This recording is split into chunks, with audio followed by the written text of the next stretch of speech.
Hi ನಮಸ್ತೆ ಎಲ್ಲರಿಗೂ. ನಾನು ರುಕ್ಮಿಣಿ.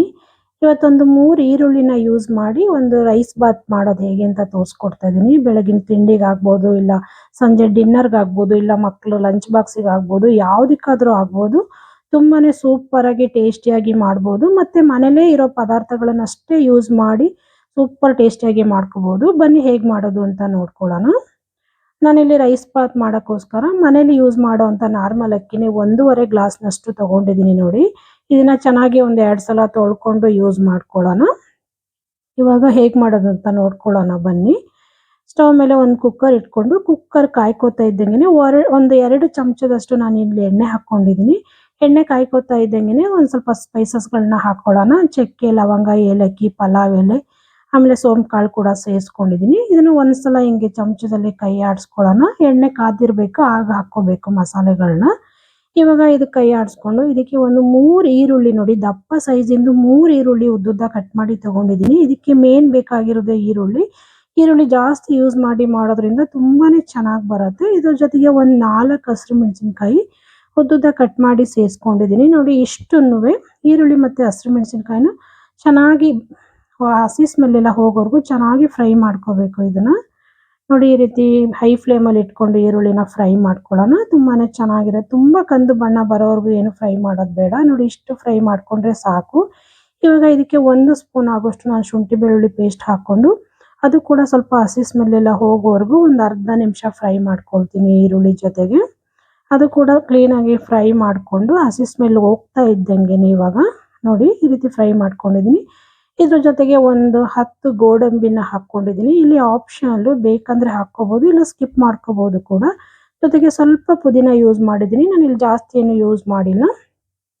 ಇಷ್ಟನ್ನು ಸ್ವಲ್ಪ ನೀಟಾಗಿ ಎಣ್ಣೆಲಿ ಫ್ರೈ ಮಾಡ್ಕೊಳ್ಳೋಣ. ಪುದೀನದ ಸ್ಮೆಲ್ ಸ್ವಲ್ಪ ಹೋಗ್ಬೇಕು. ಕೆಲವೊಬ್ಬರಿಗೆ ಪುದೀನ ಸ್ಮೆಲ್ ಇಷ್ಟ ಆಗೋದಿಲ್ಲ.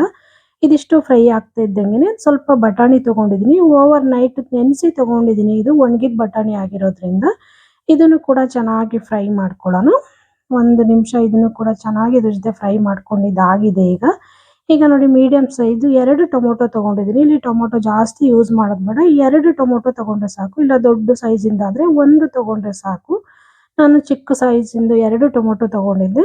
ಟೊಮೊಟೊ ಇದ್ರ ಜೊತೆಗೆ ಸ್ವಲ್ಪ ಉಪ್ಪು ಕೂಡ ಸೇರಿಸ್ಕೊಂಡು ಟೊಮೊಟೊ ಕೂಡ ಚೆನ್ನಾಗಿ ಫ್ರೈ ಆಗಬೇಕು. ಆ ರೀತಿ ಫ್ರೈ ಮಾಡ್ಕೊಳ್ಳೋಣ. ಉಪ್ಪು ಹಾಕ್ಕೊಂಡಿರೋದ್ರಿಂದ ಟೊಮೊಟೊ ಬೇಗನೆ ಸಾಫ್ಟ್ ಆಗಿ ಬೇಯ್ಕೊಳ್ಳುತ್ತೆ.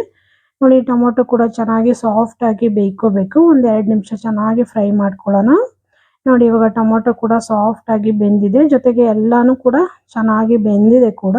ಇವಾಗ ಸ್ವಲ್ಪ ಸ್ಪೈಸಸ್ ಸೇರಿಸ್ಕೊಳ್ತಾ ಇದ್ದೀನಿ. ಅರ್ಧ ಸ್ಪೂನ್ ಆಗೋಷ್ಟು ಖಾರ ಪುಡಿ, 1/4 ಸ್ಪೂನ್ ಆಗೋಷ್ಟು ಧನಿಯಾ ಪೌಡರು, 1/4 ಸ್ಪೂನ್ ಆಗೋಷ್ಟು ಗರಂ ಮಸಾಲ ಯೂಸ್ ಮಾಡ್ತಾ ಇದ್ದೀನಿ. ಜೊತೆಗೆ 1 ಟೀ ಸ್ಪೂನ್ ಆಗೋಷ್ಟು 1/4 ಟೀ ಸ್ಪೂನ್ ಆಗೋಷ್ಟು ಅರಶಿನ ಪುಡಿ, ಆಮೇಲೆ ಒಂದು ಅರ್ಧ ಕಪ್ ಆಗೋಷ್ಟು ನಾನಿಲ್ಲಿ ಗಟ್ಟಿ ಮೊಸರನ್ನ ತಗೊಂಡಿದ್ದೀನಿ.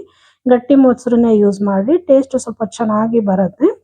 ನೋಡಿ, ಇಷ್ಟನ್ನು ಹಾಕ್ಕೊಂಡು ಇದನ್ನ ಚೆನ್ನಾಗಿ ಫ್ರೈ ಮಾಡ್ಕೊಳ್ಳೋಣ. ಇದು ಒಂದಕ್ಕೊಂದು ಚೆನ್ನಾಗಿ ಹೊಂದ್ಕೋಬೇಕು. ಅಲ್ಲಿವರೆಗೂ ಒಂದು 2 ನಿಮಿಷ ಇದರಲ್ಲಿ ಎಣ್ಣೆ ಎಲ್ಲ ಬಿಡಬೇಕು. ಅಲ್ಲಿವರೆಗೂ ಮೀಡಿಯಂ ಫ್ಲೇಮಲ್ಲಿ ಇಟ್ಕೊಂಡು ಚೆನ್ನಾಗಿ ಫ್ರೈ ಮಾಡ್ಕೊಳ್ಳೋಣ. ಇದನ್ನ ನೋಡಿ, ಚೆನ್ನಾಗಿ ಫ್ರೈ ಆಗಿದೆ ಕೂಡ. ಒಂದಕ್ಕೊಂದು ಮಸಾಲೆ ಚೆನ್ನಾಗಿ ಹೊಂದ್ಕೊಂಡಿದೆ. ಎಣ್ಣೆ ಕೂಡ ನೋಡಿ ಇದರಲ್ಲಿ ರಿಲೀಸ್ ಆಗಿದೆ. ಈ ರೀತಿ ಮಸಾಲೆನೆಲ್ಲ ಫ್ರೈ ಮಾಡ್ಕೊಂಡಾದ್ಮೇಲೆ ಇದಕ್ಕೆ ನಾವು ತೊಳೆದಿಟ್ಕೊಂಡಿರುವಂಥ ಅಕ್ಕಿನ ಸೇರಿಸ್ಕೊಳ್ಳೋಣ. ನಾನಿಲ್ಲಿ ಅಕ್ಕಿ ತೊಳೆದು ನೆನೆಸೋಕ್ಕೇನು ಹೋಗಿಲ್ಲ, ಡೈರೆಕ್ಟಾಗಿ ತೊಳೆದು ಹಾಕ್ಕೊಳ್ತಾ ಇದ್ದೀನಿ. ನೋಡಿ, ಅಕ್ಕಿನೂ ಕೂಡ ಮಸಾಲೆ ಜೊತೆ ಸೇರಿಸ್ಕೊಂಡು ಅಕ್ಕಿಗೆ ಮಸಾಲೆ ಎಲ್ಲ ಚೆನ್ನಾಗಿ ಹೊಂದ್ಕೋಬೇಕು. ಅಲ್ಲಿವರೆಗೂ ನೀಟಾಗಿ ಮಿಕ್ಸ್ ಮಾಡ್ಕೋಬೇಕು. ಈ ರೀತಿ ಮಸಾಲೆ ಜೊತೆಗೆ ಅಕ್ಕಿ ಕೂಡ ಮಿಕ್ಸ್ ಮಾಡೋದ್ರಿಂದ, ಅಕ್ಕಿ ಮಸಾಲೆ ಇರೋ ಇದೆಲ್ಲ ಅಕ್ಕಿಗೂ ಸೇರ್ಕೊಳ್ಳೋದ್ರಿಂದ ಅನ್ನ ಕೂಡ ಒಂದೊಳ್ಳೆ ಫ್ಲೇವರ್ ಕೊಡುತ್ತೆ, ಒಳ್ಳೆ ಟೇಸ್ಟ್ ಕೂಡ ಕೊಡುತ್ತೆ. ನೋಡಿ, ಆಗಿದೆ, ಚೆನ್ನಾಗಿ ಮಿಕ್ಸ್ ಮಾಡ್ಕೊಂಡಿದ್ದಾಗಿದೆ. ಇವಾಗ ಇದಕ್ಕೆ ನೀರು ಸೇರಿಸ್ಕೊಳ್ಳೋಣ. ಒಂದು 3 ಗ್ಲಾಸ್ ಅಷ್ಟು ನೀರು ಹಾಕ್ಕೊಳ್ತೀನಿ. ನಾನು ಇದೇ ಗ್ಲಾಸಲ್ಲಿ 1.5 ಗ್ಲಾಸ್ ಅಷ್ಟು ಅಕ್ಕಿ ತಗೊಂಡಿದ್ದೆ. ಅದ್ರ ಡಬಲ್ ನೀರು ಕೂಡ ಸೇರಿಸ್ಕೊಂಡು ಇವಾಗ ಇದನ್ನ ಚೆನ್ನಾಗಿ ಮಿಕ್ಸ್ ಮಾಡ್ಕೊಳ್ಳೋಣ. ನೋಡಿ, ಈ ರೀತಿ ತಳ ಎಲ್ಲ ಹಿಡಿಬಾರ್ದು, ಆ ರೀತಿ ನೀಟಾಗಿ ಮಿಕ್ಸ್ ಮಾಡ್ಕೋಬೇಕಾಗತ್ತೆ. ನಾನು ಉಪ್ಪೆಲ್ಲ ಆಲ್ರೆಡಿ ಮೊದಲೇ ಸೇರಿಸ್ಕೊಂಡಿದ್ದೀನಿ. ನೋಡಿ, ಅಕ್ಕಿಲೂ ಕೂಡ ಮಸಾಲೆ ಎಲ್ಲ ಹೆಂಗೆ ಇಟ್ಕೊಂಡಿದೆ ಅಂತ ಈ ರೀತಿ ಇಟ್ಕೋಬೇಕು ಮಸಾಲೆ ಎಲ್ಲ, ಆಗ ಚೆನ್ನಾಗಿರುತ್ತೆ. ಫೈನಲಿ ಕೊತ್ತಂಬರಿ ಸೊಪ್ಪು ಉದುರಿಸ್ಕೊಂಡು ಕುಕ್ಕರಿನ ಮುಚ್ಚಳ ಮುಚ್ಚಿ 2 ವಿಷಿಲ್ ಕೂಗಿಸ್ಕೊಳ್ಳೋಣ ಸಾಕು. ತುಂಬ ಚೆನ್ನಾಗಿ ಬೇಯ್ಕೊಳ್ಳುತ್ತೆ. ರೈಸ್ ಬಾತ್ ಕೂಡ ಸೂಪರ್ ಆಗಿ ರೆಡಿ ಆಗುತ್ತೆ. ನೋಡಿ, ಇವಾಗ 2 ವಿಷಲ್ ಆಗಿತ್ತು, ತಣ್ಣಗಾಗಿದೆ, ತೆಗೆದು ತೋರಿಸ್ತಾ ಇದ್ದೀನಿ ಕೂಡ. ನೋಡಿ ತುಂಬಾನೇ ಚೆನ್ನಾಗಿ ಬಂದಿದೆ. ಅನ್ನ ಕೂಡ ಚೆನ್ನಾಗಿ ಬೆಂದಿದೆ.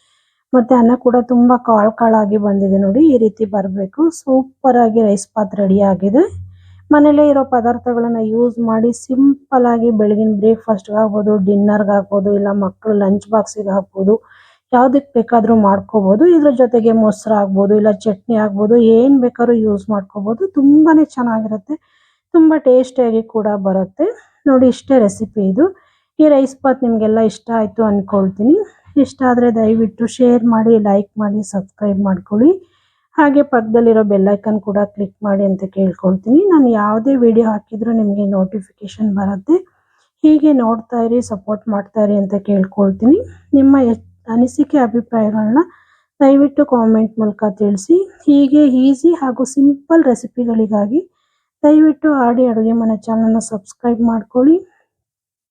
ದಯವಿಟ್ಟು ಸಪೋರ್ಟ್ ಮಾಡಿ ಅಂತ ಕೇಳ್ಕೊಳ್ತೀನಿ. ಹೀಗೆ ನೋಡ್ತಾ ಇರಿ, ಸಪೋರ್ಟ್ ಮಾಡ್ತಾ ಇರಿ friends. Thank you for watching my video.